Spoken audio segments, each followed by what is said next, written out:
Alors, bonsoir à toutes. J'espère que vous allez bien. Si vous voulez vous unmute quand vous voulez pour faire des commentaires, pour participer, vous êtes les bienvenus. Il y a Karen qui vient d'arriver. Bienvenue Karen. Et on commence aujourd'hui. Donc, on va dédier l'étude de ce soir, le petit cours de ce soir, pour la Refoua Shelema de notre amie Hana Dina Bat Kamuna.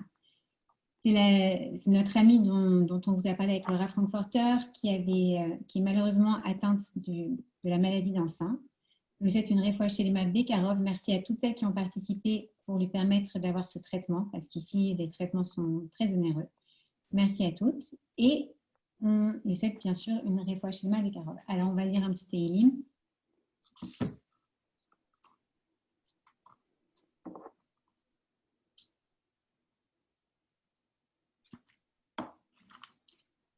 Shir HaMa'alot et David Adonai, lo davar libi velo ramo enai, velo ilarti bigdolot uvniflat mimeni. Imlo shiviti vedomamti nafshi, kegamol aleimo, kegamol alaim nafshi, yachel Israël el Adonai, neata veradolam.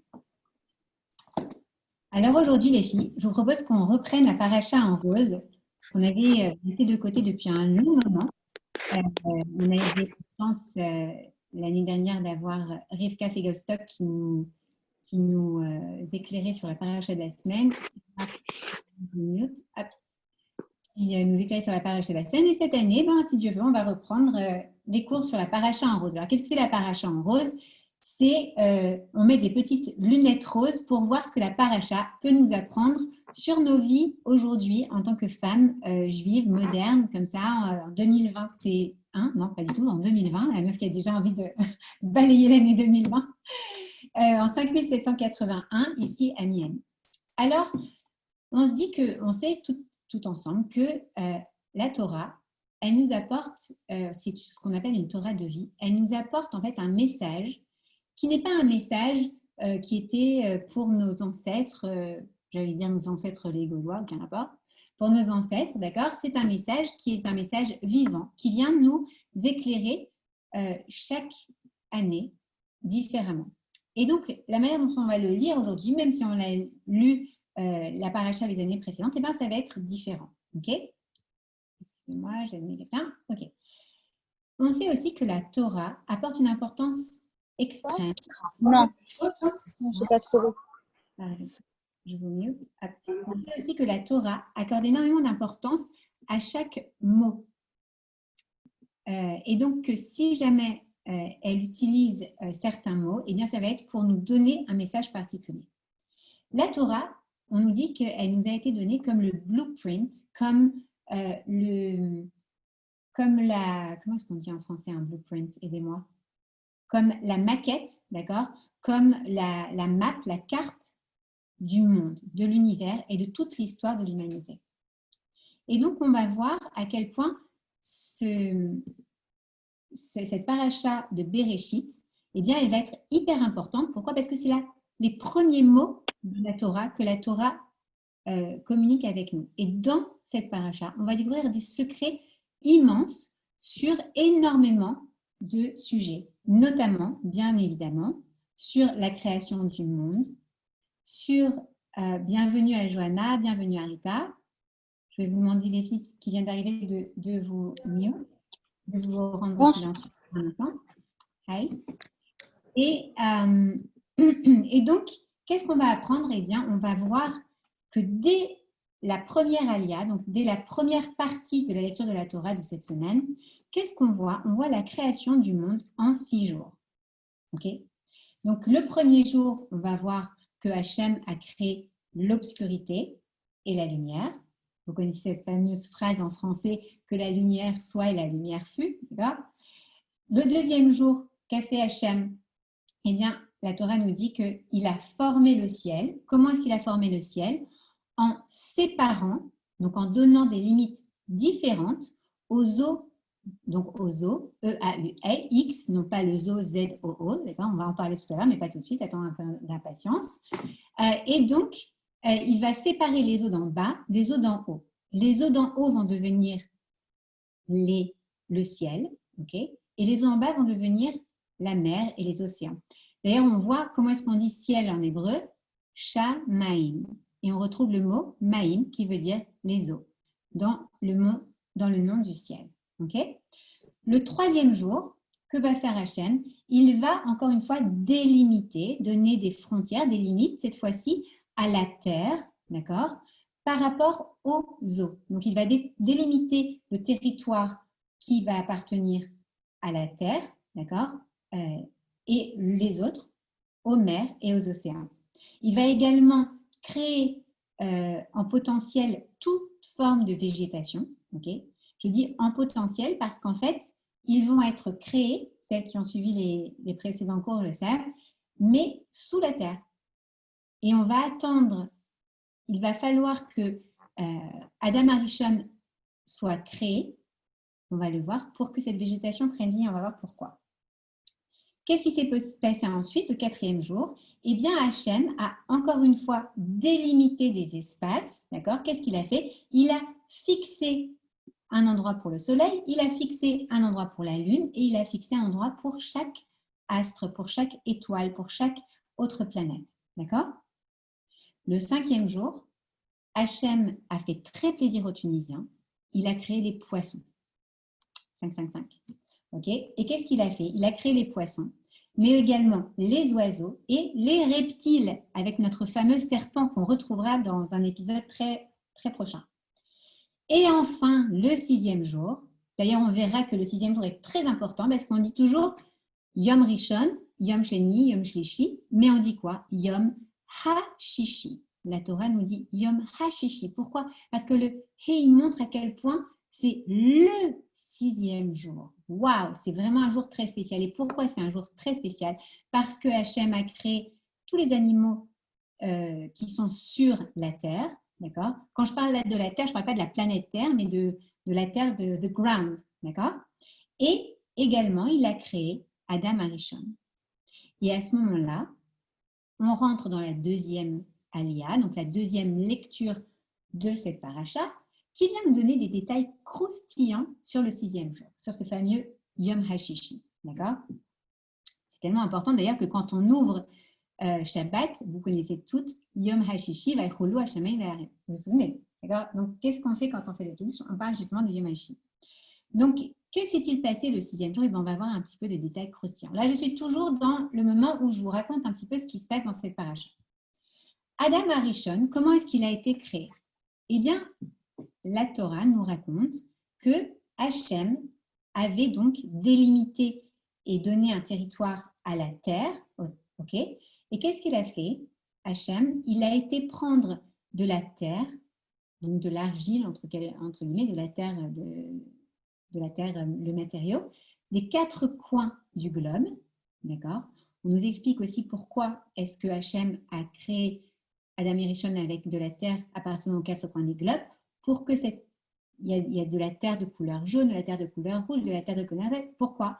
Pour que l'être humain se soit accepté à travers le globe, qu'il se sente chez lui sur ce globe et qu'il soit formé de toutes les couleurs. Je trouve ça très beau à quel point, eh bien, on ne va pas donner une préférence à une couleur de peau qu'à un autre. Adam Arishon était formé de toutes les couleurs, les quatre couleurs qu'on peut trouver sur Terre. Okay? Hachem, donc, qu'est-ce qu'il fait? Il prend cette terre des quatre coins du globe et il va l'amalgamer, d'accord? Tout comme une pâte à challah ou comme une pâte à sel, d'accord? Il va l'amalgamer avec de l'eau et il va en faire une forme d'argile.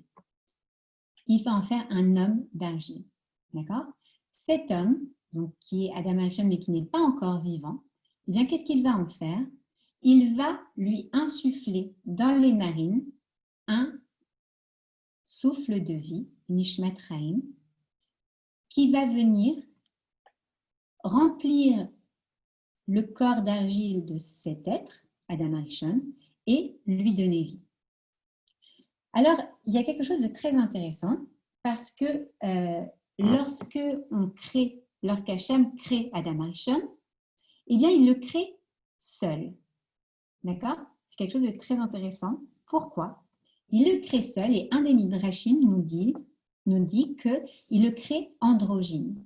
C'est-à-dire que d'un côté, Adam Arishon avait un côté masculin et de l'autre côté, Adam Arishon était avec un aspect féminin. Et tout ça en une seule et même personne. Okay? C'est quelque chose qui est très important et on va le voir pourquoi dans la compréhension du couple dans la Torah. Ensuite, qu'est-ce qu'il va faire? Eh bien, Hachem va lui demander de prier pour la pluie. Okay? Adam Arishon va prier pour la pluie et, excusez-moi, je vais rentrer quelqu'un. Et lorsqu'il prie pour la pluie, à ce moment-là, la végétation qui avait été créée au troisième jour et qui était encore potentielle en dessous du niveau de la terre, et bien à ce moment-là, elle va pousser d'un seul coup. D'accord? Les arbres vont grandir une fois que la pluie va tomber. C'est-à-dire quoi? C'est-à-dire que à ce moment-là, déjà, Hachem avait dit, voilà, c'est par la prière que la pluie va venir et va permettre à la végétation de grandir. Donc, l'homme a un rôle très particulier dans la création du monde. Okay? Et il a un rôle encore autrement particulier, puisque la seconde chose qu'Hachem va lui proposer de faire, c'est quoi? C'est de venir donner un nom à chacun des animaux de la création. Alors, imaginez-vous, justement, on va reprendre tout à l'heure, on parlait des zoos, les EAUX, maintenant on va parler du zoo, Z-O-O. Imaginez que Adam Arishon, donc androgyne, je vous rappelle, il est une seule et même personne, d'un côté masculin, de l'autre côté féminin, nous dit le Midrash. Il va arriver comme ça et Hachem va lui dire, voilà, je t'ai fait à mon image, tu as cette capacité à créer à travers la parole, parce qu'il y a une chose sur laquelle on ne s'est pas vraiment arrêté aujourd'hui, qui est aussi un sujet très important de Bereshit, c'est qu'on voit dans Bereshit que Hachem a créé le monde par 10 paroles. Et chaque parole est créatrice. Ce qui vient de nous apprendre aussi l'importance de nos mots à nous. Hachem dit à Adam Arishon, tu as le pouvoir de créer à travers la parole, et donc viens avec moi, tu vas aller voir les animaux de la création et tu vas leur donner à chacun un nom. Et donc, c'est comme s'il était devant le zoo, d'accord? À ce moment-là, vous avez monsieur et madame girafe qui arrivent et eh bien, Adam Arishon va leur donner le nom de girafe. Ensuite, il y a monsieur et madame éléphant qui arrivent et Adam Arishon les regarde et il leur donne le nom d'éléphant. Et ainsi de suite pour tous les couples animaux de la création. Et à ce moment-là, bien sûr, se passe quelque chose de très intéressant. Imaginez, Adam Arishon est quelqu'un de très intelligent. Il est très, très intelligent. Et qu'est-ce qui se passe? Il voit que chaque animal de la création est en couple, sauf lui. Lui, en revanche, est seul. Et à ce moment-là, après avoir nommé tous les animaux de la création, eh bien, il va dire à Hachem, regarde, Hachem, pourquoi est-ce que tous ont un autre, une altérité, un couple, voilà, monsieur Girafe à madame Girafe, qui va venir lui apporter une vision différente sur sa vie, qui va être là pour partager ses joies de girafe, trouver une branche d'arbre comme ça, échapper à un lion, je ne sais pas quelles sont les joies des girafes, peu importe. Et pourquoi moi, je suis tout seul? Pourquoi moi, je suis tout seul? Et Hachem lui dit, tu as raison, Adam Arishon, il n'est pas bon que l'homme soit seul. Créons-lui une Ezer Kenegdo, une aide face ou contre lui. Et là commence l'histoire des couples. Ah, magnifique histoire. On va voir, est-ce que justement, les contes de fées nous disent vrai ou pas? J'ai eu une discussion comme ça pendant Soukot avec des copines à moi. On parlait des contes de fées et de la mauvaise influence qu'elles avaient sur les couples dans le futur. Je vous dirai pourquoi. Donc, qu'est-ce qui se passe? Pourquoi d'abord est-ce que Hachem a fait naître Adam Arishon seul? Il savait, puisqu'il n'est pas dans le temps, Hachem, il savait très bien qu'à un moment ou un autre, il allait créer une Ezer Kenegdo, c'est-à-dire Chava, la femme. Okay? Pourquoi est-ce qu'il n'a pas directement, Stam, créé la femme? C'était plus simple. Eh bien, si ça faisait partie du plan d'Hachem de créer Adam Arishon, d'abord androgyne, donc à la fois homme, à la fois masculin et féminin, d'accord? Et qu'il se sente seul, qu'il recherche cette altérité, cet autre qui va venir lui apporter quelque chose, c'est pour qu'il ressente un manque. Hachem voulait que Adam Arishon ressente un manque et qu'il aille demander à Hachem pourquoi j'en ai pas une comme ça, moi? Pourquoi je n'ai pas une chair de ma chair, une femme, quelqu'un, une femelle à qui je vais pouvoir, entre guillemets, pas une femelle, une femme, à qui je vais pouvoir parler, avec qui je vais pouvoir partager, qui va pouvoir être là pour me contrer parfois, pour m'aider parfois, pour me soutenir, que je vais pouvoir aimer, que je vais pouvoir rendre heureuse, que je vais... D'accord? Pourquoi? Parce qu'ils savaient qu'on allait un jour leur pourrir la vie à ces pauvres maris et qu'ils allaient dire comment vous allez pu me mettre une bonne femme pareille. Eh ben non, bien évidemment, je rigole, c'est pas pour ça.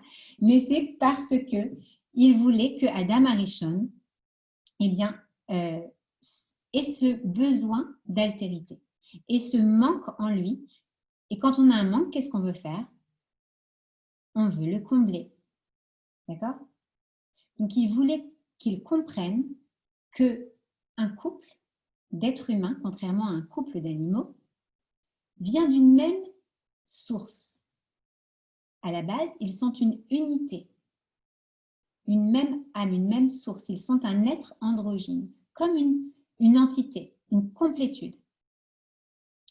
Et lorsqu'Hachem va créer Chava, va effectuer cet Ezer Kenegdo qu'il a promis à Adam Arishon, qu'est-ce qu'il va faire? Là, souvent, quand on lit les traductions de la Genèse, d'accord, et de cette belle paracha de Bereshit, eh bien, on lit que Hachem a pris une côte d'Adam et en a fait tic, tic, tic, tic, tic, une jolie femme, Chava. Mais en réalité, qu'est-ce qui s'est passé si on suit ce midrash? C'est qu'en fait, comme l'homme et la femme, comme, bienvenue Jennifer, comme l'homme et la femme étaient en fait formés une seule et même entité et que la femme était le côté féminin et l'homme le côté masculin d'Adam Arishon, alors tout simplement, eh bien, Hachem va procéder à une chirurgie. Il va endormir Adam Arishon et il va procéder à une chirurgie où il va prendre le côté féminin, il va la séparer. Le Midrash nous raconte quelque chose d'extraordinaire. Il va préparer Chava. Il faut savoir que Chava était la femme la plus belle que l'univers n'ait jamais connue. Elle était tellement sublime. Est-ce que vous vous souvenez dans les parachutes de Bereshit, lorsqu'on parle de Sarah et Ménou, on dit que Sarah et Ménou étaient très belles et que même Abraham, lorsqu'il a traversé le pays de Canaan pour arriver en Égypte, il a réalisé que sa femme était belle et il s'est dit oh, mais Pharaon veut toujours ce qui est de plus beau, il va vouloir te prendre et donc il va vouloir me tuer s'il sait que je suis son mari. Vous vous souvenez de ce passage? Sarah, on dit qu'elle était sublime, mais on dit aussi que par rapport, si on devait la comparer à la beauté de Chava, eh bien, elle aurait été tel un singe. C'est pour vous dire à quel point Chava était, mais Miss Univers, c'est rien à côté de Chava. D'accord? C'était une beauté incommensurable. Elle était juste waouh! Et d'ailleurs, on va voir quelle va être la réaction de Adam Arishon. Donc, Chava est créé. Adam Arishon dort encore. Il est, entre guillemets, sous anesthésie. Okay? Et Hachem va, le Midrash nous raconte qu'il va lui tresser ses cheveux de manière très belle pour la rendre belle et l'amener à Adam. Il réveille Adam. Hé, Adam Arishon, réveille-toi, regarde. Et là, Adam dit oh, waouh, Zatapam, waouh, cette fois-ci, tu m'as, entre guillemets, éclaté, Hachem. Ça, c'est la chair de ma chair, c'est mon sang. Voilà, enfin, la femme que j'attendais. Merci, Hachem. D'accord? Et donc, Hachem va les marier, il va faire une choupa, il va les marier, il va les unir. D'accord? Important de savoir aussi, ce n'est pas une grande importance pour notre cours d'aujourd'hui, mais c'est un petit aparté, que eh bien, le christianisme considère que l'union intime de Adam et Chava et le péché originel, ce n'est pas du tout ce qu'on pense dans la Torah. Dans la Torah, on nous dit que Adam et Chava se sont connus, donc intimement, bien avant d'avoir mangé le fruit de l'Etz Hadat, de l'arbre de la connaissance du bien et du mal. Ok? Qu'est-ce qui se passe? Donc justement, donc on sait, voilà, Chava a été créé, ils se marient, ils s'aiment, on peut se dire, oh, ils vécurent heureux et eurent beaucoup d'enfants, c'est pas ce qui s'est passé. Qu'est-ce qui s'est passé? Eh bien, on a vu que le 3e jour, sont nés les reptiles, le 4e jour d'ailleurs, pardon, sont nés les reptiles. Eh bien, il y a ce fameux serpent qui est venu s'infiltrer comme ça dans le couple de Adam Arishon et Chava. Et qu'est-ce qu'il a fait? Eh bien, il a convaincu Chava de manger, pardon, je saute une étape. Lorsque Adam et Chava sont dans le Gan Eden, dans le jardin d'Éden, Hachem leur dit, vous voyez ce beau jardin, il est plein de fruits, d'arbres fruitiers, de végétation, etc. Vous pouvez manger de tous les arbres du jardin d'Éden, sauf d'un des arbres, vous ne pouvez pas manger du fruit du Etz Hadat, de l'arbre de la connaissance du bien et du mal. C'était la seule loi. On voit d'ailleurs que c'est une loi alimentaire. C'est un peu une ébauche de cache-route, d'accord? C'était la seule loi qui leur avait été donnée. Ne mangez pas du fruit de l'Etz Hadat. Or, que se passe-t-il? Bienvenue Liat. Que se passe-t-il? Eh bien, il y a justement... Attendez, je vais juste... C'est la nouvelle venue, voilà. Que se passe-t-il? Le serpent vient s'infiltrer comme ça dans leur couple. Il convainc Chava, avec sa finesse d'esprit, entre guillemets, de manger du fruit de l'Etz Hadat. Chava va en donner à Adam Arishon et badaboum, ils vont tomber du Gan Eden dans le monde dans lequel nous vivons. Et qu'est-ce qui va se passer? Ils vont tout d'abord se rendre compte qu'ils sont nus, parce qu'au Gan Eden, ils ne s'en rendaient pas compte. Ils ont honte d'être nus. Ils se cachent, ce qui pourrait être bizarre, parce qu'on se dit, Hachem, il voit tout, il sait tout. Pourquoi est-ce que je vais me cacher? Où est-ce que je vais me cacher d'Hachem? On ne peut jamais se cacher d'Hachem. C'est bon à se rappeler d'ailleurs. On ne peut jamais se cacher d'Hachem, d'accord? C'est pas qu'il y a une caméra et qu'on peut se mettre derrière la caméra. Il nous voit partout. Et Hachem va lui dire d'ailleurs, Ayeka, où es-tu? Les maîtres du chassidisme répondent une fois à une question comme ça d'un soldat russe qui leur dit, mais si votre Dieu est tellement sachant et tellement omnipotent, alors pourquoi est-ce qu'il a demandé à Adam Arishon, Ayeka, où es-tu? Et en fait, c'est où en es-tu? Où en es-tu avec les lois que je t'ai données? Pourquoi est-ce que tu n'es pas là où je t'attends? Ça, c'est l'histoire qu'on verra dans un autre cours. En tout cas, qu'est-ce qui se passe après ça? Hachem parle avec Adam Arishon et lui dit, mon petit coco, t'as fauté, t'as perdu, hop, t'es puni, tu vas recevoir ce qu'on appelle une malédiction, une klala. Et qu'est-ce qui va se passer? Quelle est la klala qu'ils reçoivent?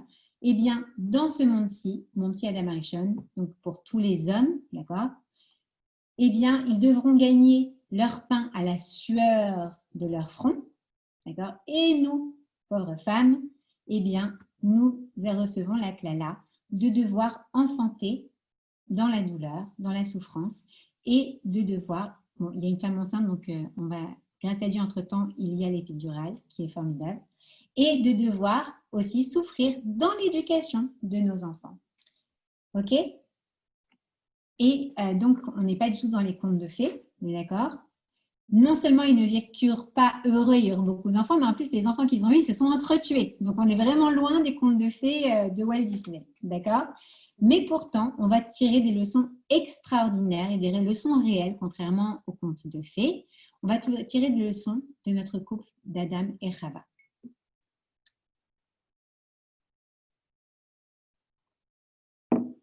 Alors, on a envie de dire, ils auraient mieux fait de rester au Gan Eden, non? Parce qu'au Gan Eden, ça avait l'air super. Et nous aussi, comme on aimerait retrouver avec notre cher époux, même s'il y en a un derrière là, l'harmonie de ce Gan Eden. OK? Comme on aimerait retrouver l'harmonie, l'absence de problèmes de shalom bayit. OK? Qu'est-ce qu'on aimerait que ce soit comme ça tout le temps? Et c'est d'ailleurs ce qu'on souhaite, je ne sais pas si vous vous souvenez, mais pour celles qui sont mariées, quand on est passé sous la roupa, eh bien, on nous a souhaité à toutes d'être heureuse comme Adam et Chava au Gan Eden. Alors, eh bien, comment est-ce qu'on va pouvoir comprendre qu'est-ce qu'il y avait de si unique au Gan Eden? Okay? Qu'est-ce qu'il y avait de si spécial? Le Ibn Ezra, il vient nous dire que le secret de la bénédiction du Gan Eden, elle réside dans son nom, Eden. Eden, on peut lire Eden, ou on peut lire aussi Ad Hina. Ad Hina, ça veut dire Ad, jusqu'à, Hina, Iné, là. Ça veut dire jusque-là, ça veut dire qu'en fait, eh bien, tu délimites. Et j'ai essayé d'insister lorsque je vous ai raconté les premiers jours de la création, à quel point, en fait, il y avait, Hachem a mis des limites dans chacune des choses qu'il a créées, des frontières, d'accord? C'est ad ena, ça veut dire jusque-là. Voilà, je te délimite ton champ d'action. Je te délimite ton espace, ta fonction. Toi, tu es telle chose, alors tu vas agir de telle manière. Toi, tu es la terre, tu ne dois pas te laisser dépasser par l'eau. Et l'eau, toi, tu essayes de dépasser, de déborder sur la terre, tu dois rester sous ta limite. Et pareil, il en était de même pour Adam et Chava dans le Gan Eden. Le Gan Eden, finalement, était un territoire où il y avait des limites, des frontières. Et le Ibn Ezra nous dit, c'était ça le secret. Alors, qu'est-ce qu'on entend par là? Toute créature,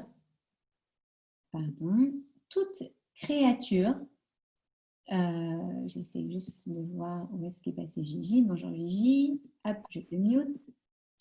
Toute créature a ce sentiment inné, bienvenue Déborah, toute créature a ce sentiment inné de... attends, Déborah, je vais te demander de te mute, excuse-moi. Toute créature a ce sentiment inné de vouloir déborder. Ça fait partie de notre nature de vouloir déborder. C'est-à-dire quoi? On va grappiller un petit peu sur le territoire du voisin. On va essayer de tirer la couverture à nous. On va essayer d'aller me mêler de choses qui ne me regardent pas. De ne pas rester là où je devrais être. Parfois, on a l'expression en français, sortir de mes gonds. Ça veut dire quoi sortir de mes gonds? Ça veut dire m'énerver, me mettre en colère. Mais en réalité, ce n'est pas moi ça. Lorsque je sors de mes gonds, c'est que je déverse, je déborde des limites qui me sont imparties par Hachem. D'accord? On essaie toujours de dépasser finalement les limites. Et parfois même dans notre couple, puisque c'est l'objet de ce soir, eh bien, on peut être amené à ne pas laisser son espace à l'autre, à empiéter sur l'espace de l'autre. D'accord? Par exemple, si notre mari nous dit, tu sais quoi, moi, oh là là, tu sais quoi, j'adore cette chouchouka, elle est super bonne celle-là, elle est bien meilleure. Enfin, elle n'est pas bien meilleure que la tienne. Elle est super bonne cette chouchouka. Toi, tu as envie de lui dire, mais quoi, la mienne, elle n'est pas bonne. Alors, tu rigoles ou quoi? D'accord? Ou alors, ah, tu sais quoi? Oh là là, j'adore au petit-déj une omelette. Mais je t'ai jamais fait d'omelette. Attends, ça va pas? Lui, il est juste en train de vous dire, je suis en train de vous dire ce qui me plaît, mademoiselle, et vous êtes en train de me dire, quoi, tu me vexes? D'accord? Comme s'il n'avait pas le droit, lui, de dire, voilà, dans mon espace, bien, moi, j'aime telle chose et telle chose et telle chose. Lui, il est juste en train de définir son espace et nous, on est en train de lui dire, attends, non, mais attends là.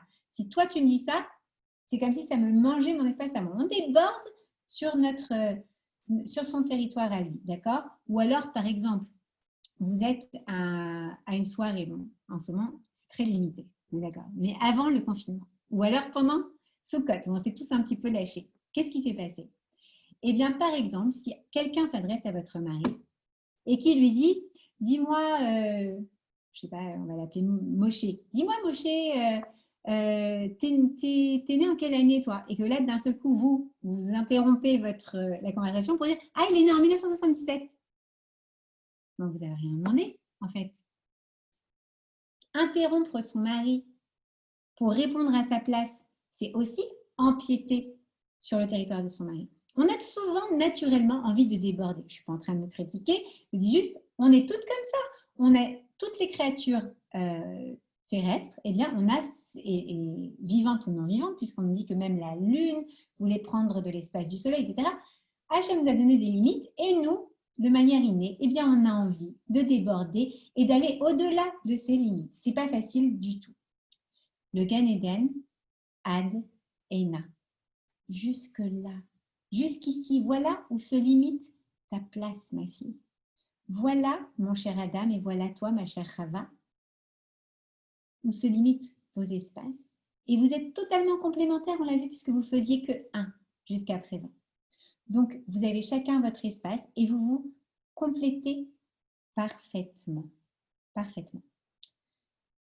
Or, nous, eh bien, on voit, on nous met des limites. Et la première chose qu'on a envie de faire, tout comme Chava, c'est quoi? C'est de les faire tomber. On a envie de faire tomber les barrières. C'est-à-dire qu'on ne réfléchit pas forcément aux conséquences. Quand on a une limite ou quand on a un interdit, d'accord, la première chose qu'on a envie... Si je vous dis par exemple, bon voilà, là je te laisse les clés de la maison, machin, tu peux ouvrir, bon, tu fais comme chez toi, juste s'il te plaît, ne touche pas à cette porte-là, c'est un truc spécial. La première chose que vous allez faire quand je ferme la porte, c'est qu'est-ce qu'il peut bien avoir derrière cette porte-là? C'est quoi un truc spécial? Pourquoi je n'ai pas le droit de toucher à cette porte? J'ai envie d'aller voir ce qu'il y a dans cette porte. Et on va être obsédé, même limite, par se dire, mais qu'est-ce qu'il y a derrière cette porte? D'accord? Exactement la même chose pour Chava. On ne pense pas aux conséquences de ce qu'on va faire lorsqu'on veut pousser les limites qui nous sont données. Et on voit, on imagine. Imaginez que si on avait dit à Chava, vu la solidarité féminine qu'on a, d'accord? Imaginez que si on avait dit à Chava, Chava, si tu manges du fruit de l'arbre de la connaissance du bien et du mal, tu sais ce qui va se passer? Toutes tes filles et tes petites filles, jusqu'à nous aujourd'hui, d'accord? Quand on va accoucher, on va hurler, on va souffrir. Pardon, Elodie. Il y a la péridurale, au Hachem. Ok? Ça veut dire quoi? Ça veut dire quoi? Ça veut dire, vous croyez, si on avait mis le son de toutes les femmes accumulées les unes depuis toutes les générations, depuis Chava, est-ce qu'elle aurait mangé du fruit de l'arbre? Mais bien sûr que non. Elle se serait dit, ouh là là, les pauvres. Laisse tomber, tu sais quoi? En fait, non. Mais on ne réfléchit pas aux conséquences. Et pourquoi? Eh bien, ça vient justement d'un petit truc qu'a très très bien compris le serpent. Le serpent, eh bien en hébreu, comment est-ce qu'on dit le serpent? On dit nachash. Nachash, c'est la même racine que menachesh. Menachesh, ça veut dire devine, deviner. Et pourquoi est-ce que deviner, questionner, d'accord? Eh bien, ça pose un problème et ça risque de nous faire tomber, nous aussi, de notre Gan Eden. Pourquoi? Eh bien, parce que tout simplement, lorsqu'on devine, lorsqu'on questionne, on remet en question, d'accord, on laisse cours à son imagination. Et l'imagination, eh bien, il va nous faire chuter. Le serpent, il nous a fait tomber du Gan Eden, où on était tellement heureuse, en nous incitant à Menachesh, à nous questionner. Tiens, mon mari, il arrive vendredi avec des fleurs. Lui, il veut me faire plaisir. Il arrive avec des fleurs pour Shabbat, c'est gentil. Il n'a pas quelque chose à se faire pardonner peut-être? C'est bizarre ça qu'il arrive avec des fleurs, non? Et d'un seul coup, ça met le froid entre le mari et la femme. Ou alors, tiens, j'ai appelé sur son portable, il ne m'a pas répondu. C'est trop bizarre ça. Tiens. Et là, on commence à cogiter, à deviner, à s'imaginer, à se créer des problèmes, là où il n'y en a pas. Et qu'est-ce qui se passe? Eh bien, d'ailleurs, le Nachash, il a compris qu'il fallait passer par la femme. L'homme, il ne se pose pas tous ces problèmes. L'homme, il est beaucoup plus rationnel, d'accord? Mais nous, l'imagination, elle peut déborder, encore une fois, d'accord? Qu'est-ce qui va se passer? Ou alors, un autre sujet, on va prendre un autre sujet. C'est difficile financièrement, depuis quelques temps, d'accord? Et puis, d'un seul coup, on se dit, mais attends, mais c'est pas croyable, encore quoi? Encore ce mois-ci, le truc, il a raté. Le projet s'est pas fait. Mais c'est pas possible. Mais si on n'était pas venu à Miami, et si on n'avait pas écouté, et si jamais on m'avait écouté, moi qui avais dit non, il ne faut pas monter de ce type de business, mais un autre type de business. Et d'un seul coup, on se monte, on s'imagine plein de choses et on s'énerve, on sort de ses goûts, on sort de ses limites et on se fâche. On met le froid avec son époux, avec son mari. D'accord? Menachesh, devine, imagine, questionne. Ça, c'est la voix du serpent qui a susurré aux oreilles de Chava, eh bien, il nous susurre encore. Vous vous souvenez dans, comment ça s'appelait ce film, Le Livre de la jungle? Et confiance. Non, c'est Robin des Bois.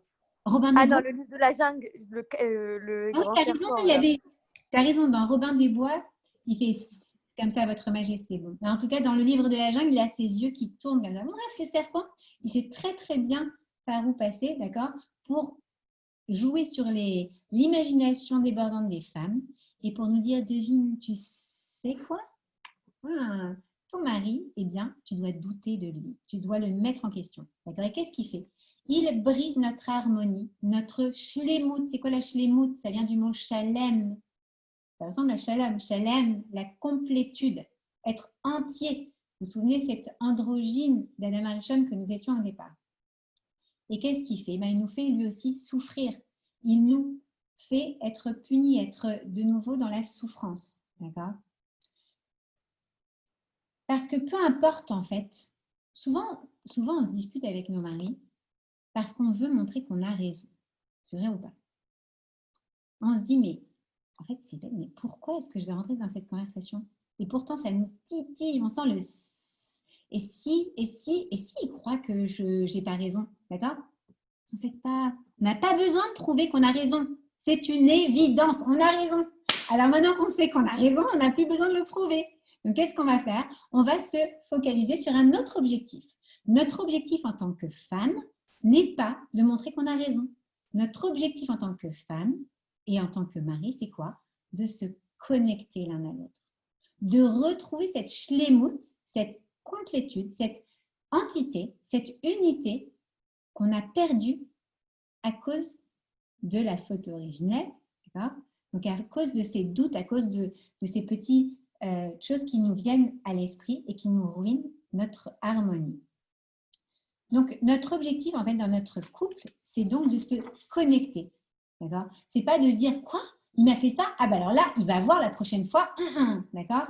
Non, parce que ça, en fait, ça ne me fait rien gagner. Ça ne fait pas avancer le schmilblick. Ça ne me permet pas de me connecter, de ne faire qu'un avec lui comme au temps d'Adam Arishon. Donc, pour se connecter, pour ne faire qu'un, eh bien, il faut, nous dit le Ibn Ezra, être heureux. D'accord? Comment? Eh bien, comme Adam et Chava au Gan et Ad Ena, au Gan Eden, Ad Ena, en sachant les limites et en respectant les limites de chacun.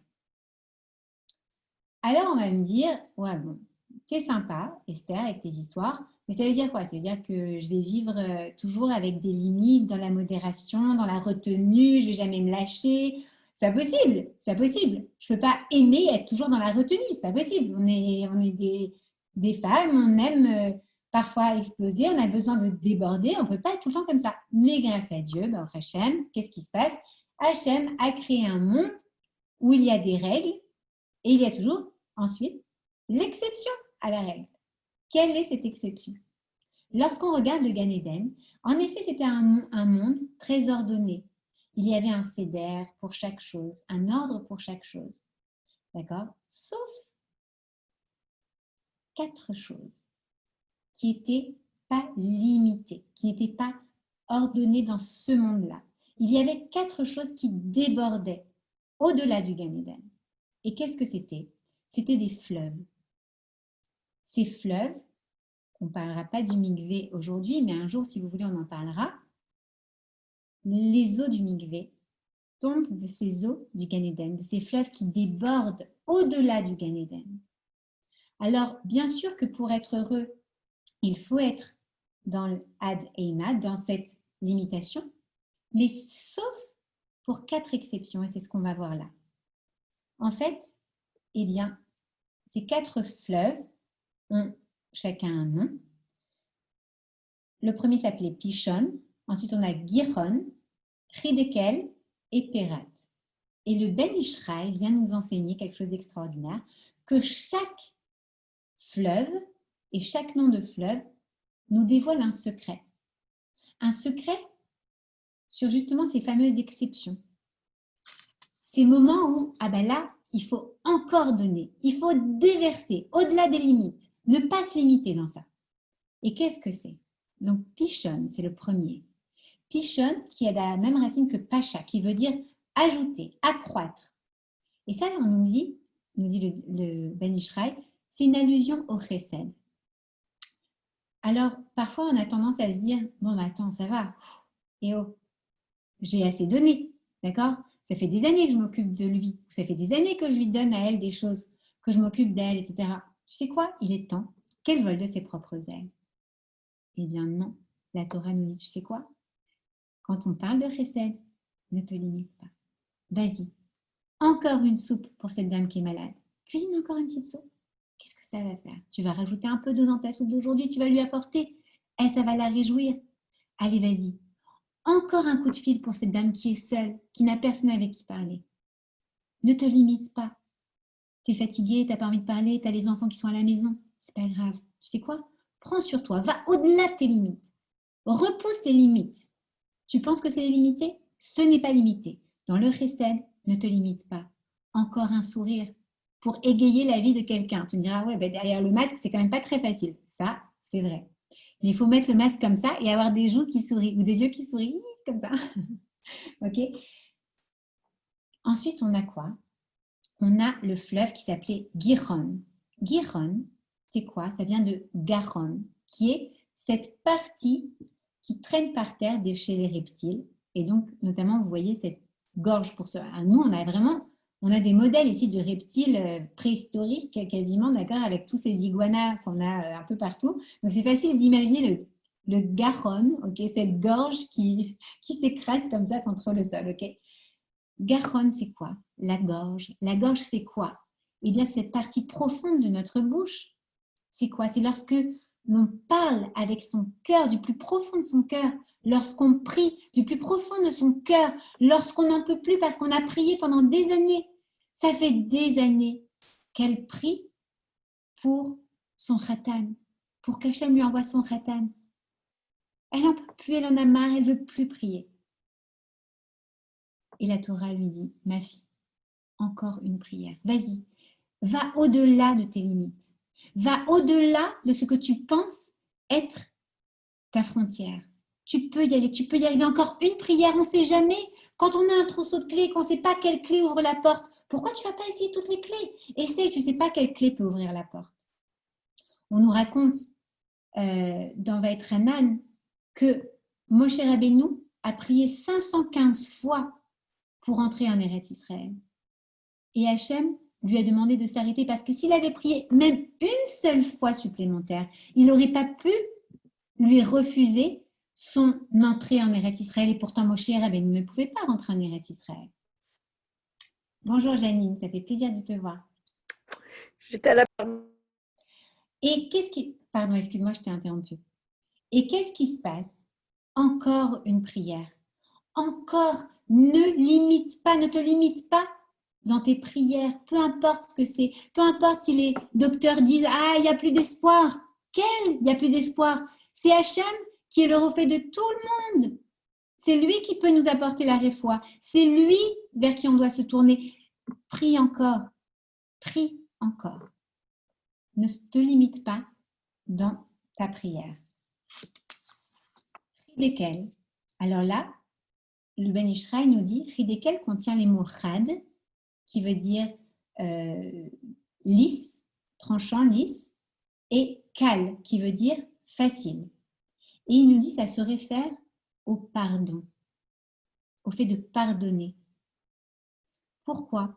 Eh bien, on dit, la Torah nous dit, lorsque quelqu'un te fait quelque chose, laisse couler. Bechadout ou bekalout, de manière lisse et de manière facile. Laisse passer, laisse couler. À quoi ça sert de retenir? À quoi ça sert de faire que les choses soient lourdes et pesantes et de te faire du mal avec ces choses-là? Laisse couler. On voit parfois des familles dans lesquelles les frères et sœurs ne se sont pas parlé pendant 20 ans, 30 ans. Pourquoi? Quand on leur pose la question, on leur dit mais comment ça a commencé tout ça? Soit parfois ils ne savent même plus, soit parfois ils te donnent un détail et tu te dis mais à cause de ça, Mais pourquoi? Pourquoi est-ce que tu as laissé ça devenir une telle terreur, un tel moyen de scission entre vous? Pourquoi? Et dans le couple, pourquoi est-ce qu'on se chamaille parfois? Pour des bêtises, pour des ch'touillottes. Allez, dans ça non plus, il ne faut pas se limiter, nous dit le Ben Israël. Laisse couler. C'est facile. Hop, allez, laisse couler. Ne te limite pas. Ne retiens pas. Ne mets pas une barrière pour que la chose, tu la prennes forte. Vas-y, ouvre les barrières. Ça aussi, tu peux laisser couler. Ok? Bien sûr, il ne s'agit pas de personnes abusives. Si c'est des personnes abusives, là, il ne faut pas prendre nécessairement, il faut faire appel à de l'aide. Mais en temps normal, d'accord? Donne-lui encore une opportunité. Donne-lui encore une chance. Ne retiens pas ton pardon. Et enfin, le 4e fleuve, il s'est nommé Pérat. Et là, il fait allusion à Prou, à Pérou. Multipliez-vous. Chaque enfant est une bracha. Baruch Hashem. Ne limite pas à la logique. Quand je suis arrivée à Miami, il y a un peu plus de 16 ans, il y avait une femme qui habitait ici et qui venait d'accoucher de son 2e enfant. Et je lui dis, ah, c'est magnifique, Baruch Hashem, là. Et c'était un 2e garçon. Et je lui dis, ah, bah, si Dieu veut, Bezrat Hashem, le 3e, une fille. Et son mari m'a regardé, il m'a dit, ah non, mais t'es folle. Attends, la meilleure contraception, ici, c'est les écoles juives. Je dis, quoi? Il me dit, mais oui. Il m'a dit, quand tu vois le prix des écoles, il me dit, franchement, t'as pas envie d'en faire beaucoup d'enfants. Que Dieu préserve. La Torah nous dit quoi? Fais des enfants. Fais. Ne te limite pas. Qui tu es pour dire, je ne veux pas faire venir une autre Neshama dans ce monde? Hachem, il nous a mis pour nous permettre dans ce monde, pour nous multiplier, pour faire venir des âmes. S'il nous donne la possibilité de le faire, alors faisons-le. D'accord? Donc là encore, c'est un autre secteur dans lequel Hachem nous dit, eh bien, ne te limite pas. Et on voit qu'il y a à ces 4 fleuves qui débordent, à ces 4 exceptions à la règle de se limiter, eh bien, en fait, ça correspond à l'amour. Elles ont toutes en commun l'amour. Excusez-moi, je parle juste un enfant. Alors, on a vu d'un côté, eh bien, on a le Gan Eden qui représente ses frontières, d'accord? Gan, Ad, Ena, jusque-là, voilà, c'est délimité et là, on doit se sentir bien. Et de l'autre côté, en même temps, eh bien, Hachem nous dit aussi qu'on doit faire des exceptions, qu'on doit savoir aussi ne pas se limiter pour sauver le shalom, pour nous souvenir que ce qui est vraiment important au final, c'est de se connecter à l'autre. Pour déverser notre amour, on ne doit pas se limiter. C'est dans ça que réside la bracha. En fait, eh bien, c'est dans l'équilibre entre l'amour et la retenue, entre le déversement et la limite, que réside le secret du Shalom Bayit. Et si l'équilibre entre ces deux est obtenu, alors qu'est-ce qui se passe au sein du couple? Eh bien, l'homme et la femme amènent la Shekhinah, c'est-à-dire la présence divine, dans leur foyer. Et d'où on sait ça? Eh bien, encore une fois, par le nom en hébreu.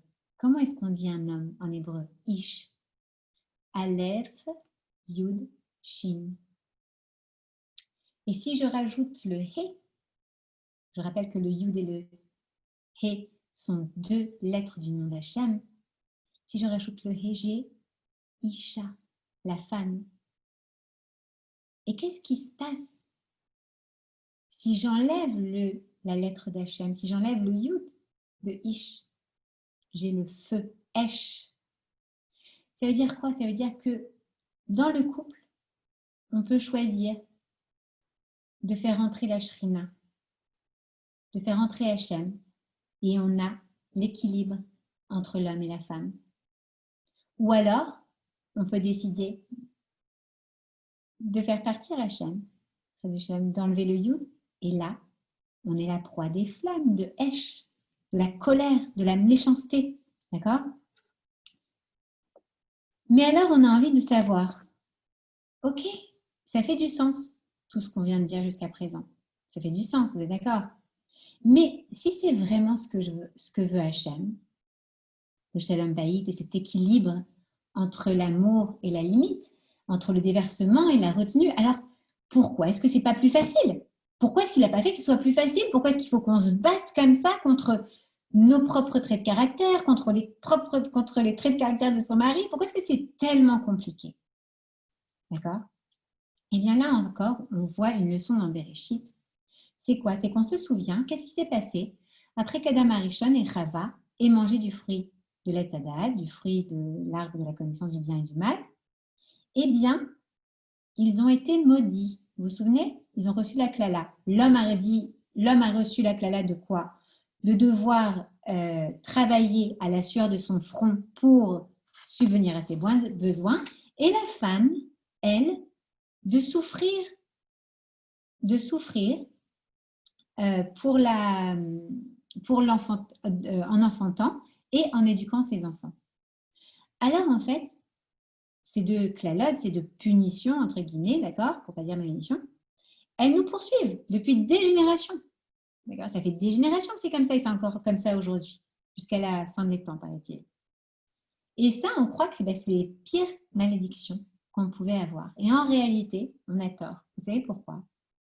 Parce qu'il y a quelque chose de pire à ces punitions. C'est que ces punitions, elles sont l'obstacle à la paix entre le mari et la femme. La complétude, l'harmonie originelle, d'accord, celle dont on rêve toutes et tous d'ailleurs, eh bien, on ne peut pas l'obtenir à cause de ces malédictions. À cause du fait que le mari, il est tout le temps préoccupé par sa subsistance, par le fait qu'il ait tellement de soucis pour gagner sa parnassa, pour arriver à faire vivre, à avoir du pain pour ses enfants, pour sa femme, pour son foyer, eh bien, il n'est pas là pour sa femme. Il n'est pas disponible, assez disponible pour elle, parce qu'il est trop préoccupé, il a trop de problèmes. Et elle aimerait tellement être le numéro 1, priority numéro 1 sur la liste de son mari. Mais son mari, en tête, il a toujours ses problèmes et ses problèmes et ses problèmes. Et inversement, la femme, c'est quoi sa punition? Le fait de souffrir, d'enfanter ou de ne pas enfanter. Parce que c'est une immense souffrance aussi de ne pas pouvoir être mère. Alors quoi? Alors quoi ça? Eh bien ça aussi, ça va nous prendre sur notre rôle d'épouse. Ça va nous empêcher d'être dans l'harmonie avec notre mari. Pourquoi?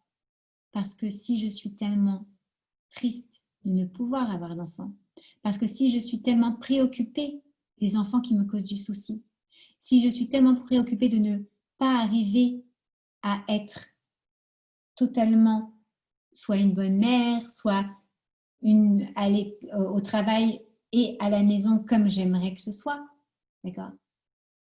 Eh bien, en fait, ça va m'empêcher de me connecter totalement à mon mari. Donc, la vraie punition, c'est quoi? C'est qu'en fait, ces deux malédictions, elles sont l'obstacle à notre union. Elles nous empêchent de redevenir un. Et ça va être ça le challenge. Le challenge de l'être humain, c'est quoi? C'est d'arriver, malgré cette situation-là, à redevenir un.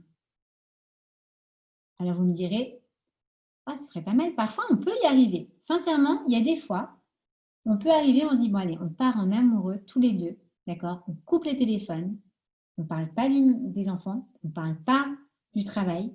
Et là, on se dit, mais, oh, waouh, mais je l'aime à la folie, mon petit mari chéri, je t'aime, c'est extraordinaire. Et toi, tu as l'impression d'être la princesse, là, exactement comme pendant les fiançailles, d'accord? On retrouve cette joie qu'on avait sous la roupa, cette joie que Adam et Chava avaient au Gan Eden. On est un. Pourquoi? Parce que l'espace d'un instant, on a réussi à mettre de côté tous ces problèmes qui nous empêchent d'être ensemble, de nous connecter. C'est ça l'objectif. Alors, comment est-ce qu'on va faire pour braver ces problèmes? Parce qu'on ne peut pas vivre toujours en lune de miel. C'est pas possible. C'est pas possible. On a essayé, hein, c'est pas possible. Okay. Donc, qu'est-ce qui se passe? Eh bien, encore une fois, la Torah vient nous donner une réponse extraordinaire. Comment faire pour que cette situation utopique de mettre de côté ce qui nous sépare pour nous connecter? Eh bien, tout simplement, embrasse la punition de l'autre. Pas embrasser avec les lèvres, embrasse-la avec ton cœur.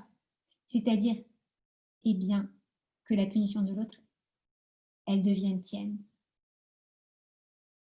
C'est-à-dire que je vais prier, non pas pour que mon mari m'accorde du temps, soit fou amoureux de moi, soit plus comme ci ou plus comme ça. Non. Je vais prier pour ce qui est important pour mon mari. Ce projet sans lequel, eh bien, il va être encore plus préoccupé. Hachem, Hachem, je t'en supplie, fais que ce projet réussisse, je t'en supplie, mais pas pour moi, pour lui. Pas parce que j'ai vu un petit sac chez Prada ou je sais pas trop quoi que je veux m'acheter. Non, on s'en fout de ça. C'est pas ça. Si tu veux te connecter, si tu veux redevenir un avec ton mari, alors prends cette punition et prie contre cette punition. C'est-à-dire, prie pour qu'il n'ait plus de soucis, mais pas qu'il n'ait plus de soucis. Fais comme si toi, tu allais mettre les mots dans ta bouche que lui aurait pu dire. Qu'est-ce qu'il pense ton mari? Ton mari, il pense peut-être, waouh, attends, oh là là, regarde toutes les factures que j'ai en ce moment, et les dépenses, et les trucs et machin. Comment je vais faire? Comment je vais m'en sortir? C'est pas possible. Hachem, je t'en supplie, fais que mon mari puisse avoir beaucoup de Hatzlacha dans tout ce qu'il entreprend. Je t'en supplie, Hachem, s'il te plaît, je sais qu'il a tel problème avec telle compagnie ou tel associé qui lui a fait tel truc. Je t'en supplie, donne la réponse. D'accord? Exactement comme si c'était notre propre problème. Parce que c'est notre problème. Parce que mon mari et moi, on est un. Et lui, il va prier pour notre, entre guillemets, klala. C'est-à-dire quoi? Pour notre problème. On voit par exemple qu'à un moment, Sarah Imenou reproche à Abraham de ne pas prier pour qu'elle tombe enceinte, mais il prie pour que lui ait une descendance. Bien sûr, il va avoir Ishmaël. Et Sarah Imenou tape du poing et dit, mais non, il faut que tu pries pour que moi, je te donne un enfant. Et c'est lorsqu'Abraham Avinu va prier pour que Sarah tombe enceinte, que Sarah va tomber enceinte. Lorsque notre mari prie pour ce qui me fait souffrir, et lorsque moi je prie pour ce qui le fait souffrir, alors j'efface l'obstacle qui nous tient éloignés l'un de l'autre. Alors j'efface ce qui m'empêche d'être un de nouveau avec mon mari. Et donc, je m'unis. Et donc, je me connecte. Et donc, je redeviens un. Je retrouve cet état de shlemut qu'on recherche tellement, cette complétude. D'accord? Maintenant, on sait d'où on vient. On est toutes et tous une partie d'une entité androgyne, spirituelle. Notre âme et l'âme de notre mari ne forment qu'un. Ah oui, bah dis donc, on dirait pas, parce que lui, il est comme ci, moi, je suis comme ça. Bah bien sûr que lui, il est comme ci, lui, toi, tu es comme ça. Si tu prends, par exemple, on va prendre le globe terrestre et que tu le coupes en deux, bien sûr qu'il y a des choses qui sont communes aux deux sphères, aux deux hémisphères, pardon. Mais l'hémisphère nord a la France, l'Europe, etc. Et l'hémisphère sud ne l'a pas. Il a l'Australie et l'Afrique. Elles ne sont pas identiques. Elles se complètent. Ah oui, mais lui, il est très extraverti et moi, je suis très introvertie. Ben, forcément, puisque vous vous complétez. Vous ne seriez pas les moitiés d'un tout si vous étiez pareil. Vous seriez des jumeaux. On n'est pas des jumeaux. On est un tout, une unité. On se complète. Alors, vous allez me dire, bon, ben d'accord, ça fait du sens, ok, c'est bien. Demain, on est Shabbat. En allumant les bougies de Shabbat, je vais faire l'effort. Je vais prier pour mon mari. Mais pour mon mari, pas pour moi, pour mon mari. Et lui, il va peut-être prier aussi pour moi. Et puis la semaine prochaine. Et puis chaque jour, puisque finalement, je m'adresse chaque jour à Hachem. Chaque jour, je vais prier pour mon mari, pour ce qu'il lui faut à lui par rapport à sa klala, à lui. Et lui va prier pour moi. Bon, au départ, je sais que je vais être très motivée, d'accord? Mais au bout d'une semaine, 2 semaines, 3 semaines, allez, vas-y, ça va être un automatisme. Attends, mais ça m'a saoulé ton truc, oh là là, c'est trop répétitif, c'est trop routinier. Comment est-ce que je vais avoir la force de continuer à le faire? Comment est-ce que je vais avoir la force de continuer à détruire cet obstacle qui est entre nous? À entretenir la flamme, même si on ne veut pas du Hesh, d'accord? Comment est-ce que je vais faire? Eh bien, là encore, la paracha Bereshit vient nous éclairer. Ah, j'adore cette paracha Bereshit. Le Sefer Tikkuné Zohar nous donne 70 combinaisons du mot Bereshit. Avec les lettres, c'est un peu comme le Scrabble, ok? Alors, B-E-R-E-S-H-I-T, qu'est-ce qu'on va faire? Tiki-tata, d'accord? Eh bien, une des propositions, des combinaisons, c'est Rosh Ba'it. C'est la tête de la maison. Et devinez qui c'est? C'est nous, la femme. Qui est la Rosh Ba'it? C'est la femme. C'est-à-dire que qui est-ce qui a cette capacité de Bereshit, de renouveler, de recommencer, de faire du neuf avec du vieux, de faire de la routine qui est ordinaire quelque chose d'extraordinaire? C'est nous. C'est extraordinaire. Et tu sais pourquoi? Vous savez pourquoi? Eh bien, parce qu'on a toutes des super recettes. C'est vrai ou pas? On a toutes des super recettes. Et il y a une recette que j'adore. C'est la recette de la chouchouka. Ça parle à tout le monde, là, la chouchouka. Il y en a qui l'appellent la salade cuite, mais vous n'allez plus jamais l'appeler la salade cuite. Celle qui l'appelait Magbouba ou je ne sais pas quoi, non, chouchouka. Et je vais vous dire pourquoi. Parce que j'ai découvert en lisant un commentaire cette semaine que nous, les femmes, nous avons cette qualité de teshuka. C'est quoi la teshuka? C'est la passion, l'enthousiasme. Notre recette pour Bereshit, pour faire renaître, pour renouveler, pour donner, pour faire du neuf avec du vieux, c'est quoi? C'est la teshuka, l'enthousiasme, la passion. Ça veut dire quoi? Ça veut dire que, eh bien, nous, la femme, Hachem nous a donné cette puissance, ce pouvoir quasiment magique de faire que notre maison peut exploser de joie, peut exploser de bonne humeur, comme il peut être aussi d'un triste et d'une morosité terrible. Parce que si la maman se réveille, si la femme se réveille le matin avec un sourire comme ça, oh, les murs de la maison chantent. Il y a de la joie. Bonjour, bonjour les hirondelles, il y a de la joie. D'accord? C'est vrai ou pas? Alors que si vous vous réveillez une chenfa, comme c'est pas possible, genre, oh, ça va, attends, j'en peux plus, je me suis réveillée en retard, et puis le truc, il n'est pas non, et les enfants, ils sont pas prêts, et à l'école, et machin. Toute la maison s'éteint. Teshuka. Tchouk-tchouka. Teshuka. On a la capacité de transformer notre quotidien en quelque chose d'extraordinaire, de non-ordinaire. Quelque chose qui vaut la peine d'être vécu. D'accord?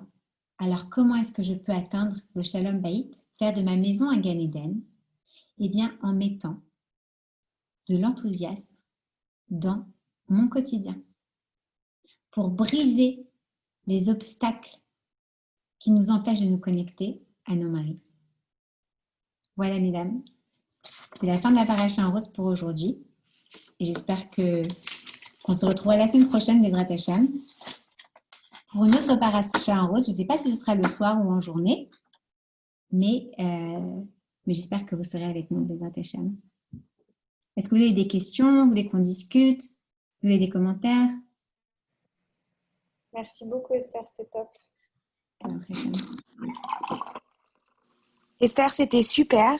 C'est la première fois que je fais la paracha en rose parce qu'en général, vous le faites en plein milieu de la journée et je suis au travail. Donc, si ça te donne une idée pour la semaine prochaine, moi, j'assiste encore pour le soir. C'est Johanna? Oui. Ah, super. Bezrat Hashem. Désolée, je suis un peu en silence à cause de mon fils qui dort, mais ouais, c'était super. Je vais faire le soir. Ouais. Coucou Johanna, bonsoir à toutes. Alors moi, c'est mon premier cours avec vous et je suis ravie. Ça me fait plaisir et mon prénom, c'est Rita.